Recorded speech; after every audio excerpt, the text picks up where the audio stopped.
Meeting साहब, मैं तो मीटिंग एंड करने लगा था। नहीं नहीं, बस स्टार्ट नहीं करें। ना, बस 10 मिनट के लिए।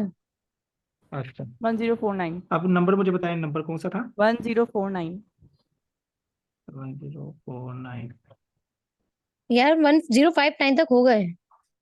मोस्ट, हाँ ये तो हो अच्छा, गए थे ना। वन मैं जीरो फाइव बताता हूँ नाइन तक हो गए थे। डायबिटिक फूड वाला जो बताया था ना कि जिनको होता है। हाँ ये भी हो गया था, बिल्कुल इक्वलाइक रिजल्ट, हम्म। ठीक है। One zero one zero six six zero zero one हाँ, one zero one six one zero zero पे आए सिक्स थे आप। जीरो हम्म। ठीक है। Patient take digoxin and nausea and vomiting suddenly occur. He took verapamil and then toxicity occur. मतलब कि पेशेंट है वो डाइजोक्सिन ले रहा है, ठीक है, और उसने वेरापेमिल भी लिया है, तो उसको अचानक से ना नोजिया और वॉमिटिंग स्टार्ट हो गया है, ठीक है, और वो वेरापेमिल की वजह से हुआ है, और इट्स मीन के डाइजोक्सिन की टॉक्सिसिटी स्टार्ट हो गई है, क्योंकि डाइजोक्सिन की टॉक्सिसिटी का जो फर्स्ट साइन है वो यही है कि वॉमिटिंग होती है। सही। ठीक है। 1061, patient has UTI, take ciprofloxacin, ये देखें इधर भी आ गया यूटीआई का। Patient has UTI, take ciprofloxacin and no improvement, what is the cause? Antacid. Antacid और सिप्रोफ्लॉक्सासिन का इंटरेक्शन है, हमने अला नसर में भी किया था कि उसकी इनहिबिट कर देता उसकी एफिकेसी को, सिप्रोफ्लॉक्सासिन को, तो वो अपना इफेक्ट नहीं दे पाएगा, तो लिहाजा सिप्रोफ्लॉक्सासिन को हमने एंटासिड के साथ नहीं लेना। Okay. 1060, 1062, a patient take low sodium intake change to potassium chloride, मतलब कि वो सोडियम इनटेक उसका कम है, उसको पोटाशियम दे दें, सिंपल। सही। 1063, patient has high alanine transaminase, ALT, जो लिवर एंजाइम्स होते हैं ना, एएलटी, वो उनके पेशेंट के बढ़ गए हैं। तो किस लिए बढ़ गए हैं? तो वो दो चीज़ें ले रहे थे, रिफेम्पिसिन और वारफरिन, तो ये रिफेम्पिसिन की वजह से बढ़े हैं। एएलटी जो है ना, रिफेम्पिसिन की वजह से बढ़ जाता होता है। सही। 1064, women women being treated for TB, which of the following is likely to increase the hepatic metabolism drug? ठीक है, वो रिफेम्पिसिन की वजह से है, ठीक है, वो टीबी की पेशेंट है, और उसने क्या नाम हुआ है, नजर भी नहीं आ रहा, which of the following is likely to increase. अच्छा, हेपेटिक मेटाबॉलिज्म बढ़ जाएगी ना, रिफेम्पिसिन की वजह से उसकी हेपेटिक मेटाबॉलिज्म बढ़ जाएगी, वो क्योंकि वो टीबी इनहिबिटर की होता है पेशेंट है और ना। रिफेम्पिसिन ले रही है, आइसोनियाजिड ले रही होगी और भी ले रही होगी, वो तो उसकी वजह इनहिबिटर से होता उसकी है ना हेपेटिक इसलिए। मेटाबॉलिज्म बढ़ जाएगी। सॉरी, इंड्यूसर है ना हाँ, हेपेटिक। आइसोनाइजाइड ले सकते हैं टीबी के लिए। और कॉम्बिनेशन जो होते भी हैं ना, चार लेंगे, एंटीबायोटिक का कॉम्बिनेशन जो होता भी है, लेंगे काफी होता ना है, वो भी ले उसका रहे हैं, इफेक्ट, लेकिन जो हेपेटिक मेटाबॉलिज्म बढ़ेगा तो इफेक्ट कम आएगा, क्योंकि रिफेम्पिसिन एंजाइम इंड्यूसर है। हाँ, सही। मतलब कि वो सिर्फ बताना ये चाह रहे हैं कि हेपेटिक मेटाबॉलिज्म बढ़ गई है, तो वो किस वजह से बढ़ी है, वो रिफेम्पिसिन की वजह से बढ़ी है, और दूसरी की वजह से नहीं बढ़ी। आ गया जी 1065, women taking rifampicin, what would you not counsel her. अच्छा, वुमेन है रिफेम्पिसिन ले रही है, ठीक है, हम उसको काउंसिल क्या क्या काउंसिल नहीं करेंगे? यार जी, take vitamin B 6 to decrease neuropathy, ऐसा कुछ भी नहीं है, रिफेम्पिसिन के साथ विटामिन बी 6 का पाइरिडॉक्सिन का कोई लेना देना नहीं है, ठीक है, जो बी 6 की के देते हैं ना, वो आइसोनियाजिड में देते हैं, वो भी एंटी टीबी है।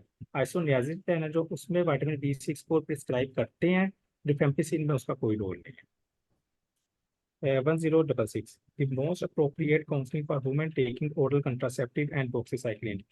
अच्छा, एक फीमेल है, ओरल कंट्रासेप्टिव ले रही है, और सम हाउ उसको कोई इन्फेक्शन हुआ, उसको डॉक्सीसाइक्लिन लेना है, ठीक है, तो वो डॉक्सीसाइक्लिन उसको नहीं दे सकते अनटिल अनलेस के वो कंट्रासेप्शन के लिए ले रही है, तो वो उसका इफेक्ट कोई नहीं आएगा, उसको एंटीबायोटिक स्विच करना पड़ेगी, चेंज करना पड़ेगी, वरना वो उस कंट्रासेप्शन बिल्कुल भी नहीं होगी, उसका इफेक्ट ही नहीं आएगा कंट्रासेप्शन का। 1067, patient with asthma, hypertension, hypertension है अच्छा, उसको, मुझे ये one zero asthma. Six six समझ में नहीं आया। कॉन्ट्रासेप्टिव के साथ डॉक्साइक्लिन नहीं लेना, ठीक है, ओरल हाँ, कॉन्ट्रासेप्टिव, हाँ जी, लेकिन सेकंड मेथड ऑफ कॉन्ट्रासेप्शन करना है। नहीं, मतलब एक और ड्रग आप ले लें, ड्रग चेंज कर लें कॉन्ट्रासेप्टिव की, ये बोलना चाह रहे हैं। ड्रग चेंज करने हैं आप, वो इंट्रायूट्रिन डिवाइस, मतलब कि वो होती है ना, क्या नाम है, डिवाइसेस के थ्रू कर मीडियम सकते वो हैं ना, डोजेज फॉर्म चेंज कर दें, सही। इंट्रावेजेनली कर सकते हैं ना, ओरल नहीं भी लेंगे तो। हाँ, डोज फॉर्म चेंज, मतलब कि और एंटीबायोटिक दे देना, डॉक्सीसाइक्लिन को चेंज करना है ना, वो उसको इनहिबिट, उसका इफेक्ट ही नहीं दे रहा, तो आप डॉक्सीसाइक्लिन चेंज कर लें, वो दे दें, मेट्रोलाइट दे वो दें। डॉक्सीसाइक्लिन नहीं चेंज कर रहे, वो बोल रहे हैं कॉन्ट्रासेप्टिव चेंज कर रहे हैं। बस सही है, सही है, समझ आ मेरी गया। बात सुने ना, आप हाँ, डॉक्सीसाइक्लिन ही चेंज कर लेना, तो अगर नहीं ना, वो चेंज कॉन्ट्रासेप्शन करना ही करनी नहीं है। है ना, वो तो देना ही है, उसमें हाँ, बोल रहे हैं ना कि वो तो ले ही रही है, उनको लेना है हाँ, एंटीबायोटिक। हाँ, वाइल टेकिंग डॉक्सीसिलिन तो ले ही ली रही है। वो हमें तो कॉन्ट्रासेप्टिव हाँ, चेंज करना है। हाँ, बस उसका सही मेथड है। चेंज करते हैं, ठीक है। वन सही जीरो है। सिक्स सेवन एस्थमा, पेशेंट को एस्थमा और हाइपरटेंशन है, वो एस्प्रिन ले रहा है, तो एस्प्रिन उसको नहीं देनी, उसको कहना है कि एस्प्रिन को शिफ्ट करे क्लोपिडोग्रेल से। क्यों? क्योंकि जो हाँ एस्प्रिन है ना वो खुद भी एस्थमा इंड्यूस करती है, ठीक है, asthma is induced by aspirin. हाँ तो इस वजह से फिर एस्प्रिन को क्लोपिडोग्रेल से आप क्लोपिडोग्रेल से शिफ्ट कर सकते हैं। 1068 patient taking haloperidol and has galactoria. What was the cause? Hyperprolactinemia. ये मेरे ख्याल से आपको यस तो पता ही होगा। इसमें यह है कि जो हेलो पता यस है है। आपने कैप्टन ये प्रोलैक्टिनिमिया जब भी बड़े होंगे तो ग्लैक्टोरिया भी होता है, और हेलिपेरिडोल का ये वो है, साइड इफेक्ट्स है। जो डोपामीन है ना, आवाज आ रही मेरी? हाँ जी आ जी, रही है। इन केस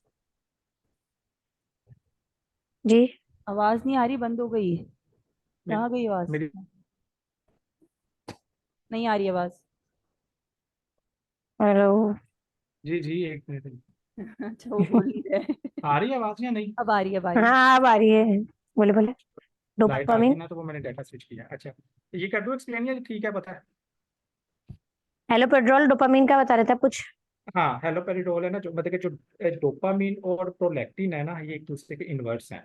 जब भी डोपामीन कम होगा ना, प्रोलैक्टिन बढ़ जाएगा, ठीक है। और हेलोपेरिडोल डोपामीन को D2 पे जाके एक्ट कर रहा है, उसको कम कर रहा है, तो फिर उसके अगेंस्ट प्रोलैक्टिन बढ़ जाएगा।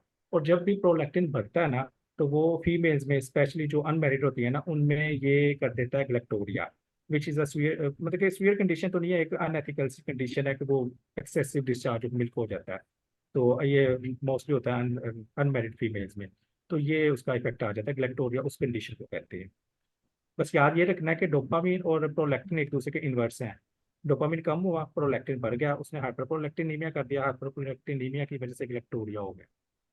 Okay. 1069 patient with diabetes advice not to remove corn and callus. मतलब कि जो डायबिटिक पेशेंट्स होते हैं ना, तो उनमें वो ये जो कोन वगैरह निकल निकल आते हैं, तो वो रिमूव नहीं करने, क्योंकि मोस्टली के जो डायबिटिक वो रिमूव करेंगे तो ऑब्वियसली थोड़ा बहुत जख्म होगा या बॉन्ड होगा। तो जो हम्म डायबिटिक पेशेंट होते हैं वो मोर ससेप्टेबल होते हैं इन्फेक्शन के, तो उनमें ज़्यादा ये प्रॉब्लम हो सकता है, इसलिए वो नहीं करना। हम्म 1070 patient with rheumatoid arthritis and allergic to tramadol taking celecoxib but still have mild pain, ठीक है। फिश ऑयल और ऑक्सीकोडोन, मतलब कि वो ट्रेमाडोल ले रहा है और सेलिकॉक्सिल भी ले रहा है, लेकिन फिर भी उसको पेन है, तो वो क्या लेगा? फिश ऑयल लेगा या ऑक्सीकोडोन लेगा? ऑब्वियसली वो ऑक्सीकोडोन लेगा, फिश ऑयल का कोई रोल नहीं है। If said all can be used, अगर ये ऑप्शन में आता है ना कि सभी यूज किए जा सकते हैं एक्सेप्ट, तो फिर हमने फिश ऑयल करना है, क्योंकि फिश ऑयल का पेन के साथ कोई लेना देना नहीं है, स्पेसिफिकली इन रूमेटॉइड आर्थराइटिस। ठीक है, समझ आई है? हाँ समझ आ गई, यस। समझ आ गई। अच्छा, 1071 omeprazole use OTC in case breastfeeding mother tried and tested as ranitidine with no benefit। मतलब कि एक फीडिंग मदर है, वो उसको गैस्ट्रिक अल्सर हुआ या गैस्ट्रिक सिक्रीशन ज़्यादा या उसको एसिडिटी हुई है, तो वो रेनिटिडीन ले रही है, लेकिन उसको कोई इफेक्ट नहीं आ रहा, उसकी तेजाब